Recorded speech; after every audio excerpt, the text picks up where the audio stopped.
बिस्मिल्लाहिर्रहमानिर्रहीम। अस्सलाम वालेकुम वरहमतुल्लाहि वबरकातुहू।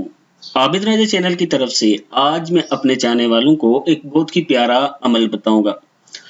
सुबह नमाज फजर के बाद आप ये अमल किया करें। फजर की नमाज के बाद 3 मरतबा ये दुआ पढ़ लें। बेचैनी की दुआ है, यानी अगर आपके दिल में सुकून नहीं है, बेचैनी रहती है, हर टाइम उलझन में पड़े रहते हैं, हर टाइम बुरे ख्यालात आते हैं, तो ये अमल कर लें, इसका आपको बहुत फ़ायदा होगा। सैयदना अब्दुल्ला बिन अब्बास रज़ी अल्लाह ताला अन्हु फरमाते हैं कि रसूल अकरम रसूल अकरम सल्लल्लाहु अलैहि व आलिहि वसल्लम कर्ब के वक्त ये दुआ पढ़ा करते थे।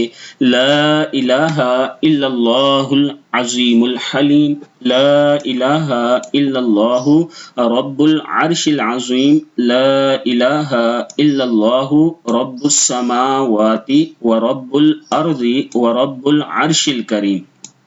फिर पढ़ें ला इलाहा इल्लल्लाहुल अज़ीमुल हलीम, ला इलाहा इल्लल्लाहु रब्बुल अर्शिल अज़ीम, ला इलाहा इल्लल्लाहु रब्बुस समावाति व रब्बुल अर्दि व रब्बुल अर्शिल करीम। अल्लाह के अलावा कोई सच्चा माबूद नहीं, अजमत वाला बुर्दबार है। अल्लाह के अलावा कोई माबूद बरहक नहीं, अर्श अजीम का रब है।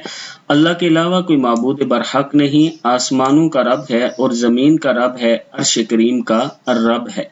सदक़ल्लाहुल अज़ीम। ये दुआ सुबह नमाज फजर के बाद पढ़ें और कोशिश करें कि हर नमाज के बाद पढ़ लिया करें। अल्लाह ताला बेचैनी को ख़त्म फरमाएगा।